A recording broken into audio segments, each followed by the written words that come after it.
Bismillahirrahmanirrahim. Assalamualaikum warahmatullahi wabarakatuh. Waalaikumsalam. Mohon izin Pak Camat untuk mempersingkat acara ini. Saya langsung mulai aja. Izin kepada teman-teman semua yang hadir. Izin saya akan menyampaikan materi dari Tingkat Pembangunan Berkelanjutan yang sudah dilaksanakan dari akhir bulan April sampai awal bulan Mei. Yang saya diwajibkan untuk membuat video dari knowledge kepada teman-teman semua. Punya banyak materi yang bisa disampaikan ke teman-teman, cuman saya hanya memilih satu materi yaitu tentang ekonomi sirkular. Di ekonomi sirkular dalam kita membangun kelanjutan. Sebelum melakukan lebih lanjut, saya ingin menginformasikan dulu kenapa sih kita harus mengenal yang namanya pembangunan berkelanjutan. Ini agak panjang, jadi intinya kita harus bisa mempertahankan kualitas lingkungan hidup untuk anak cucu kita, untuk generasi masa depan kita. Jadi kita tidak boleh egois, kita tidak boleh semena-mena terhadap lingkungan yang kita tinggalin, diberikan juga anak cucu yang depan. Setidaknya kita sudah berupaya sebaik mungkin sehingga lingkungan itu tetap terjaga. Paling tidak kembalilah seperti sedia kala yang kita tinggalkan.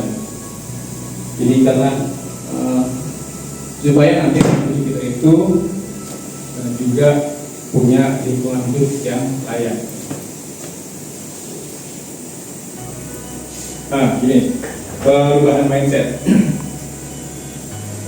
Ada dua macam ekonomi, ilmu ekonomi yang saat ini berjalan, gitu kan. Ada yang namanya ilmu ekonomi linier yang hanya mengambil sumber daya alam langsung, kemudian dibuat dan terakhir dibuang ke alam. Ini mungkin dulu kita sudah juga tahu kalau jumlah manusia yang sedikit, alam masih mampu untuk mengurai limbah yang kita produksi. Tetapi seiring waktu pertumbuhan populasi, alam memiliki daya dukung lahan, daya dukung yang mempunyai keterbatasan, sehingga jumlah penduduk yang meningkat itu menyebabkan hasil produksi, hasil limbah itu juga semakin banyak, dan ada kemungkinan alam tidak mampu lagi untuk mengurai limbah yang sudah kita hasilkan.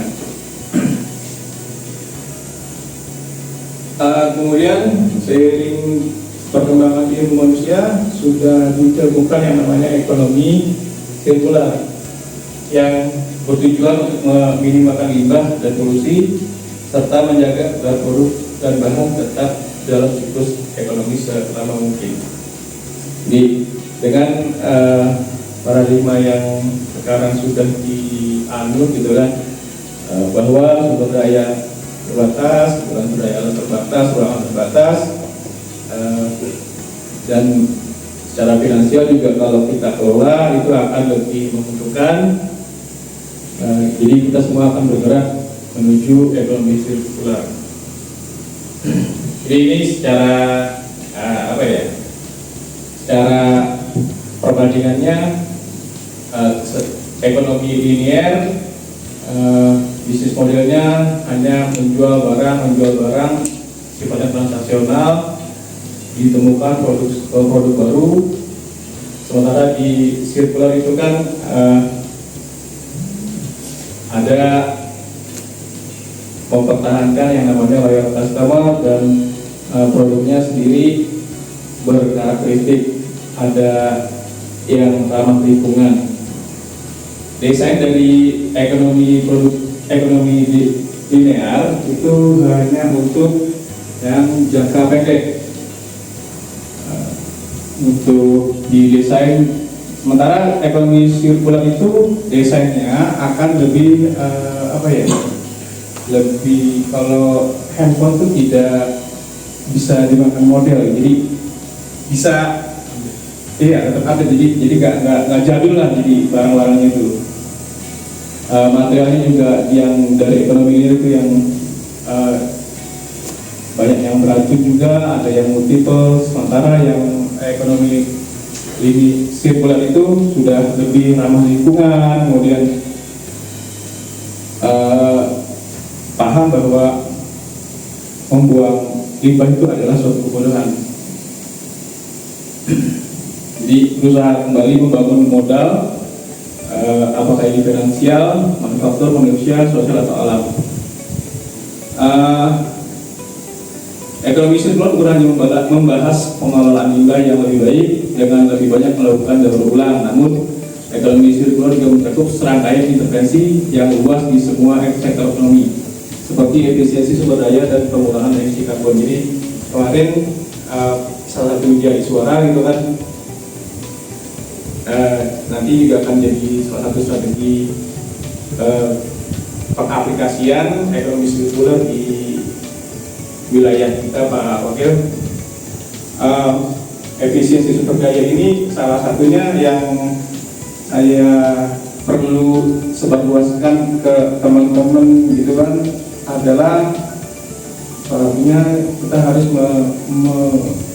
mengkonservasi air. Arahan dari ide Suara itu, kenapa sih orang-orang tuh membuang air bekas kubu langsung ke laut gitu kan, langsung ke badan air? Kenapa tidak dikelola, padahal masih bisa dimanfaatkan?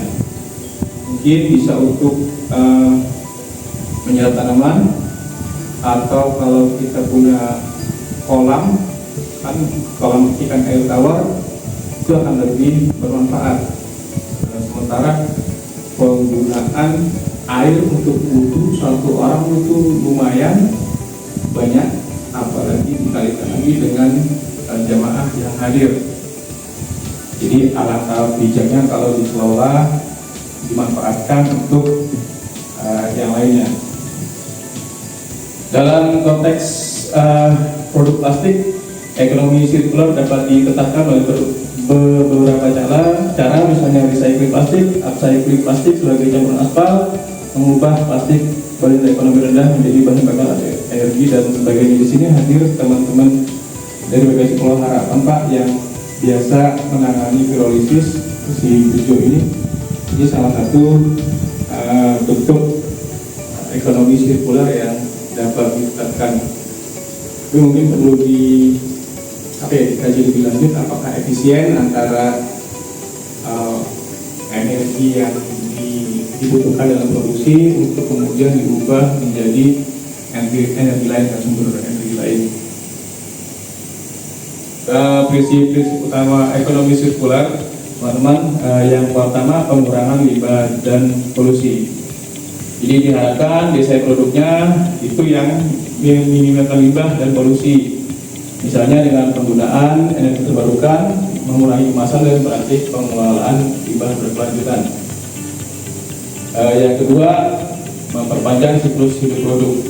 Jadi produk dirancang agar awet, mudah diperbaiki dan dapat digunakan kembali. Yang ketiga, meregenerasi sistem alam, memulihkan ekosistem, konservasi alam, regulasi dan tindakan serupa untuk menjaga keseimbangan alam. Ini yang biasa dilakukan oleh teman-teman dari KPKP ya, Bapak Wakil izin. Itu yang penanaman mangrove di sisi bawah untuk menjaga abrasi, tapi sebenarnya juga bermanfaat untuk tempat berkembang biak ikan dan biota laut lainnya. Tidak lupa juga yang teman-teman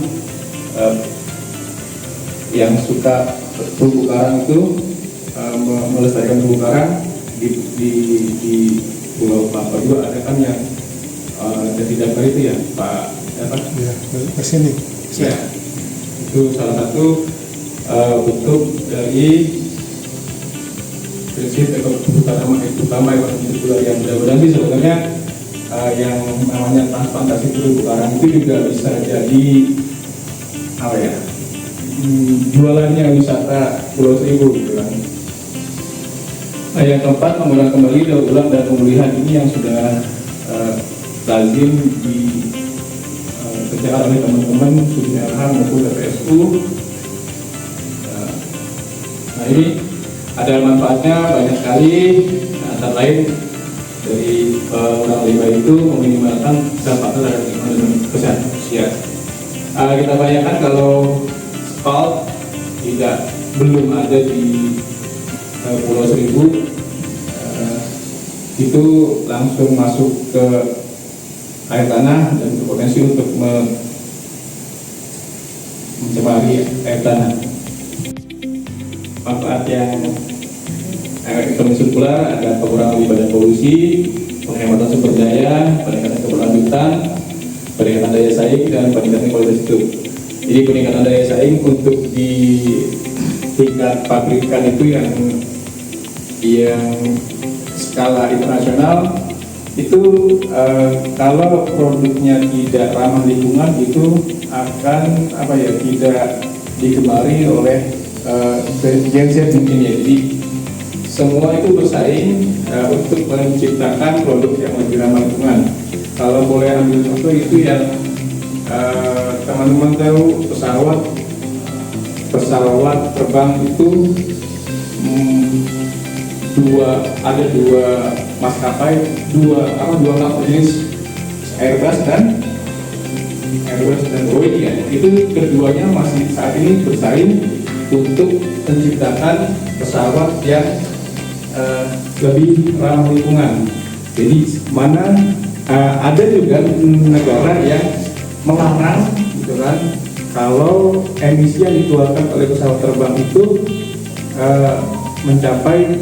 melewati ambang batas yang ditentukan oleh negara. Jadi mungkin mereka bisa melarang. Jadi kedua jenis pesawat terbang itu saat ini bersaing supaya berlomba-lomba untuk meminimalisir emisi dari pesawat terbang yang mereka ciptakan.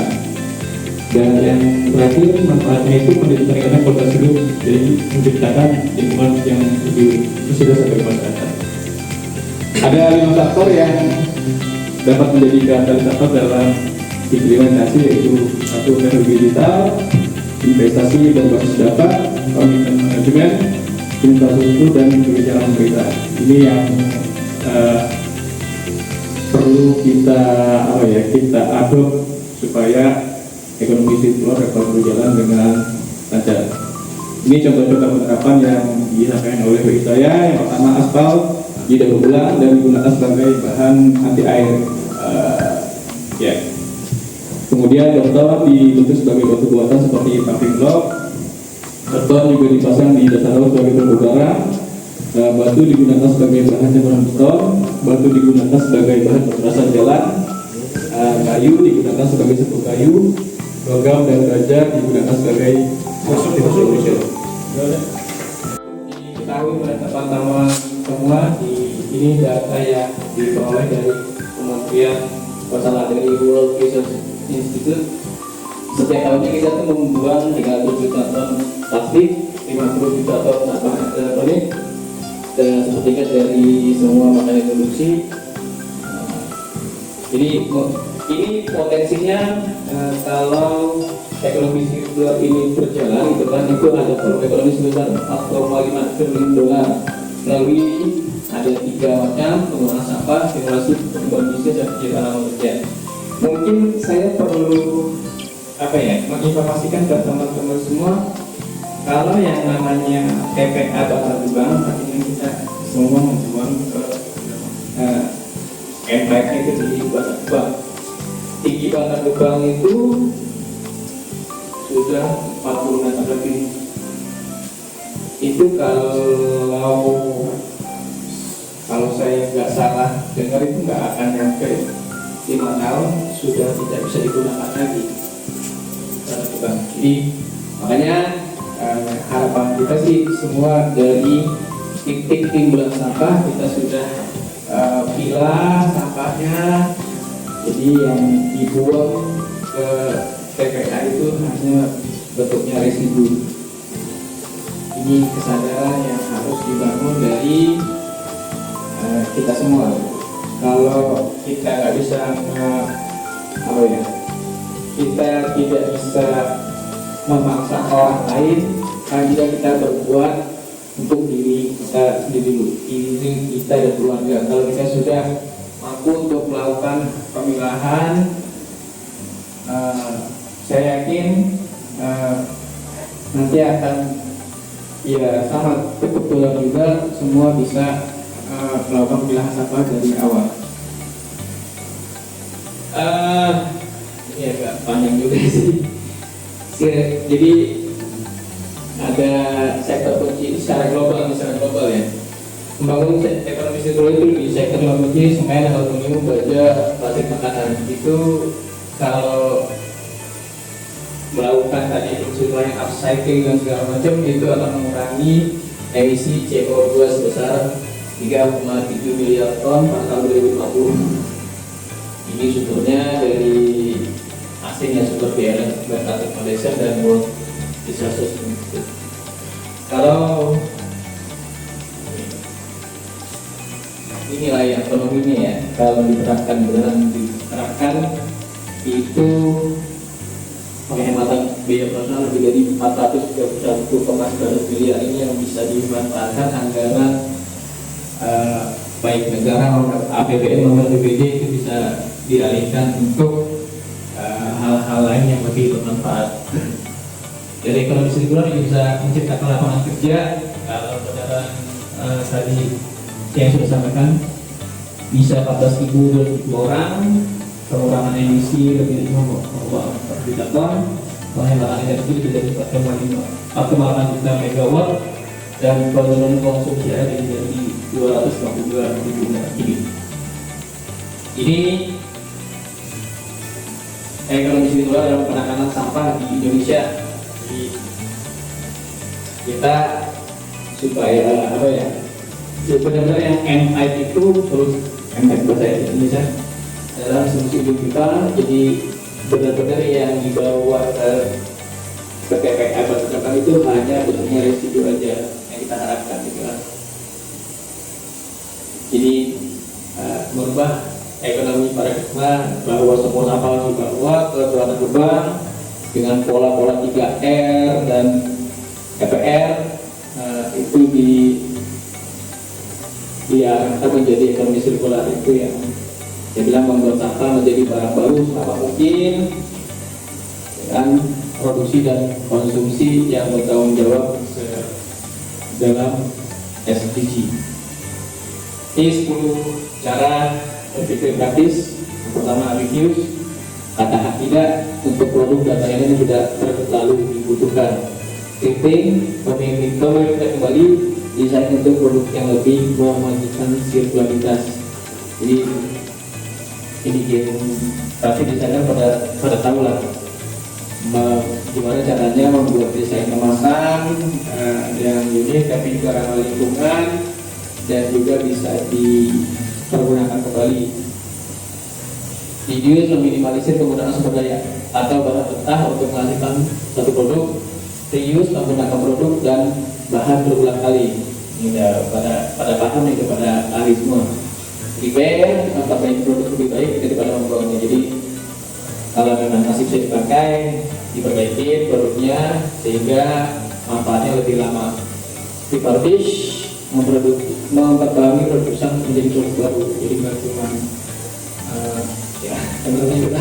Kalau iPhone juga ada iPhone refurbish gitu. Itu yang dari sudah usang menjadi produk baru. Jadi hati-hati kalau teman-teman yang beli handphone, apalagi iPhone, itu banyak iPhone refurbish. Soalnya ini bermanfaat untuk lingkungan, kita manfaatkan kembali. Cuman kebanyakan sih produknya jadi nggak bisa digunakan di Indonesia.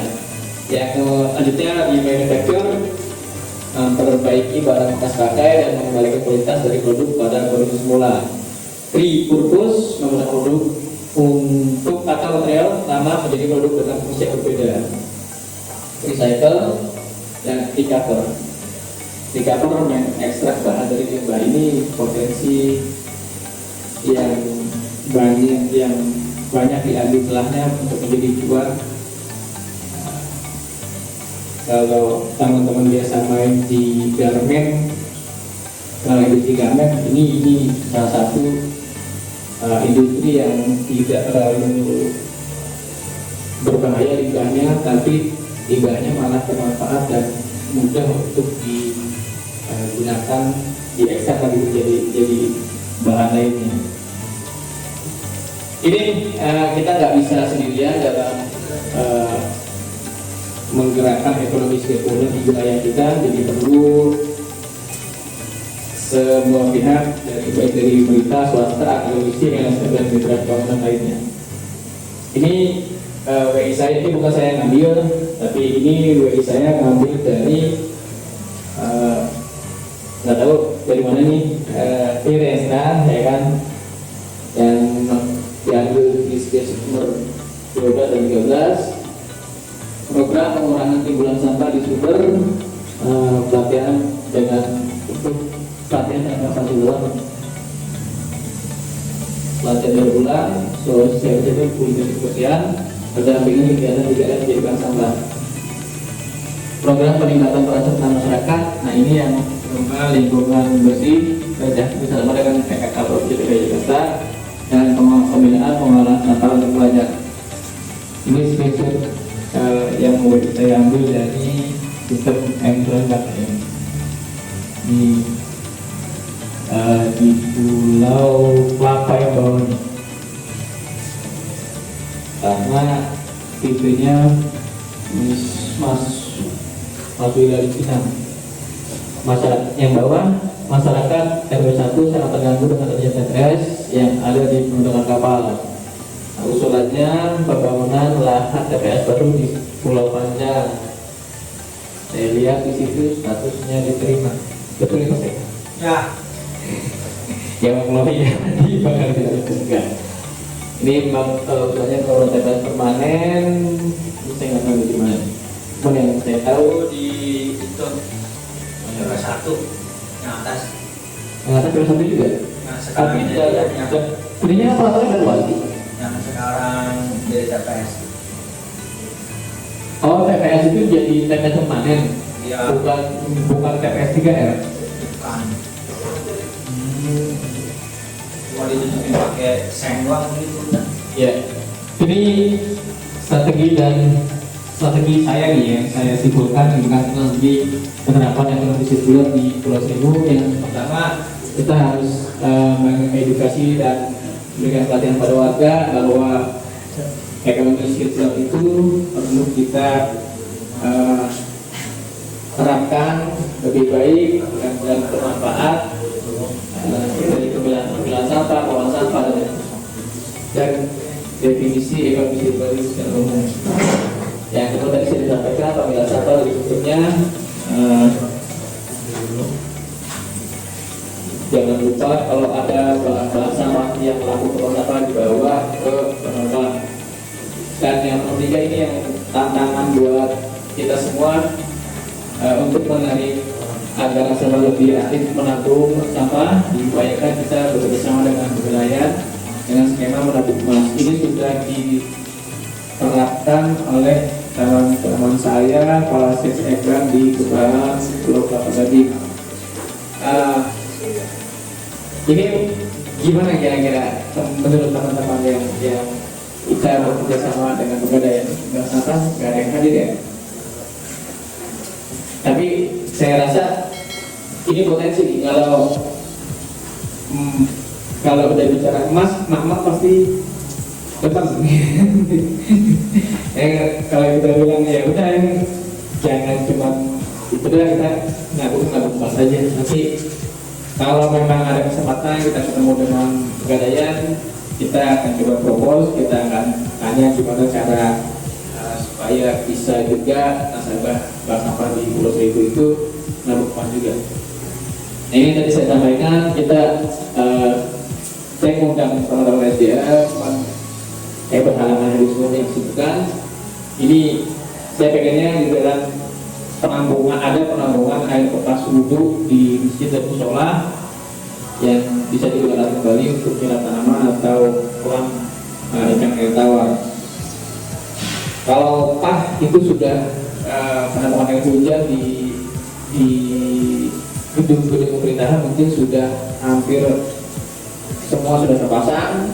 Mungkin kalau masjid juga butuh, kalau tidak bisa dipasang oleh teman-teman SDA, mungkin teman-teman kelurahan bisa bantu CSR supaya kalau dibuatkan juga yang namanya PAH maupun penampungan bekas bukunya itu.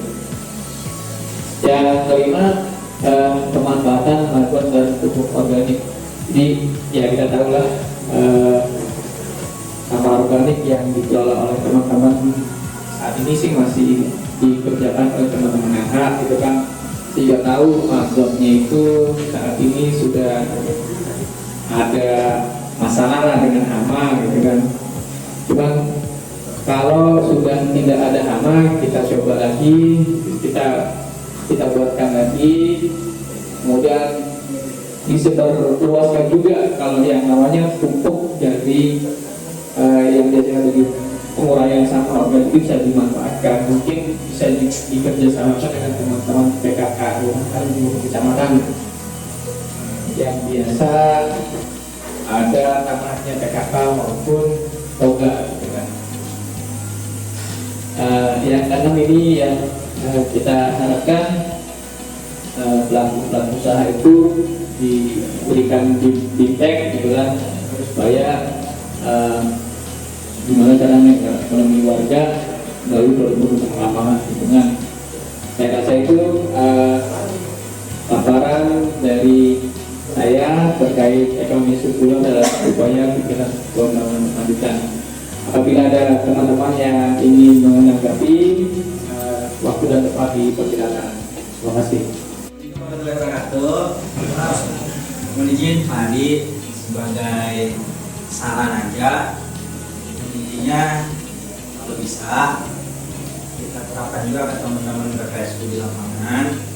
Pak Adi kan sebagai PPK kita di harapan dan apa, kita tunggu tentang kapan di harapan kapan, jadi bisa disampaikan ke teman-teman PPSU. Itu ada hal yang kecil mulai kita lakukan pemilahan sampah gitu, bersama. Jadi ya teman-teman PPSU juga nanti di lapangan lebih bisa action. Terima kasih. Oh iya, baik Pak Sekal. PPSU Pak Gatot udah juga saya ngundang Portal PPSU program Paling Harapan, cuman yang bisa hadir teman-teman di Pulau Harapan, saya terima kasih. Yang sudah disampaikan oleh Pak Sekal, insya Allah bisa kita lanjutin gitu kan, supaya teman-teman dengan jam kerja yang cukup panjang ya. Kalau saya nggak salah tuh jam kerjanya itu 8 jam ya, saya yakin sih bisa gitu kan. Bisa lah teman-teman PPSU dari mulai mengangkut sampah rumah tangga itu juga melakukan pemilahan. Jadi benar-benar minim lah sampah residu yang dibawa ke tempat kota. Siapa saya dikasih data aja jadwalnya. Terima kasih. Terima kasih Pak Adi untuk paparannya. Hampir sama sih terkait dengan pemanfaatan ataupun penggunaan pengelolaan sampah yang ramah lingkungan. Memang seperti yang Pak tadi, beberapa kegiatan sudah kita laksanakan terkait untuk pengolahan sampah 3M juga sudah terlaksana, bank sampah juga ada, namun kurang aktif ya bank sampah kita banyak yang. Yang selanjutnya ya pengolahan sampah menjadi hidrolisis ya, jadi BBM ya Pak Bejo ya. Nah yang ketiga paling kita mau aktifin lagi Pak itu penggunaan pengolahan perajangan sampah yang di belakang ATM Pak, dalam kelurahan untuk sampah ataupun organik, komposter nanti kita aktifin lagi demi memaksimalkan, karena memang sekarang kalau banyak sampah-sampah di dalam itu langsung dibuat sama PPSU kita Pak. Mungkin nanti akan kita laksanakan lagi Pak untuk penerapannya Pak. Itu Pak. Terima kasih Pak.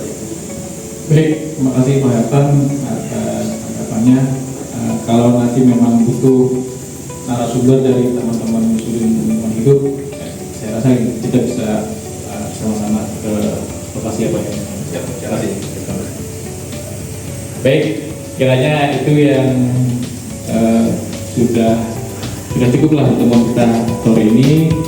Sekali lagi saya ucapkan terima kasih atas teman-teman semua yang sudah mendukung kegiatan ini. Mudah-mudahan adalah manfaatnya yang bisa kita petik, yang bisa kita laksanakan di lapangan. Sekali lagi